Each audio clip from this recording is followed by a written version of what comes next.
से आ रही है जहां न्यूज 18 की खबर पर मोहर लगी है। बिहार में फेज वाइज होगी शिक्षकों का ट्रांसफर जो है वो फेज वाइज किया जाएगा।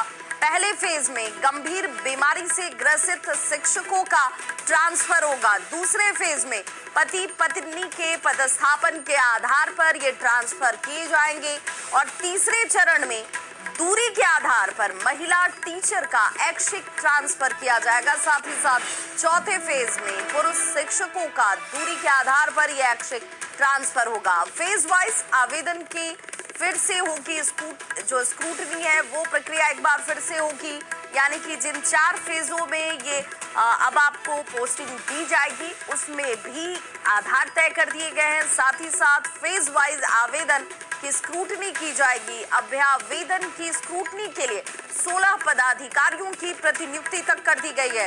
इस आवेदन की स्क्रूटनी में डेटा ऑपरेटर नहीं करेंगे किसी तरह का कोई सहयोग। ट्रांसफर की जानकारी इस शिक्षा कोष पर ही प्राप्त हो सकेगी। एसएमएस और टेलीफोन से कोई जानकारी नहीं मिलने वाली है।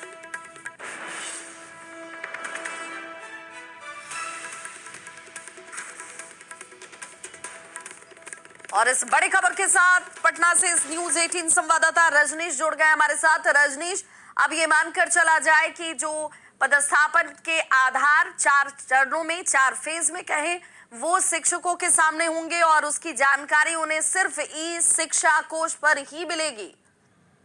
बिल्कुल विवाह, देखिए न्यूज 18 की खबर पर मोहर लगी है और लगातार ट्रांसफर पोस्टिंग से जुड़ी हुई खबरों को जो हम लोग अपडेट कर रहे हैं उस खबर पर मोहर भी लग रही है। और बता दें आपको कि बिहार में अब फेज वाइज जो टीचर हैं उनका ट्रांसफर होगा, जिसमें सक्षमता पास यानी जो विशिष्ट टीचर हैं और इसके साथ साथ जो बीपीएससी वाले टीचर हैं, टीआरई 1-2 वाले और पुराने टीचर हैं, उनसे जो एप्लीकेशन लिए गए थे लगभग 1,90,000 आवेदन शिक्षा विभाग को मिला था, जिसमें संभव नहीं है सभी का एक साथ ट्रांसफर करना। तो शिक्षा विभाग ने फेज वाइज ट्रांसफर करने की तैयारी की है और जिसको लेकर 16 सदस्यीय अधिकारियों की टीम बनाई गई है।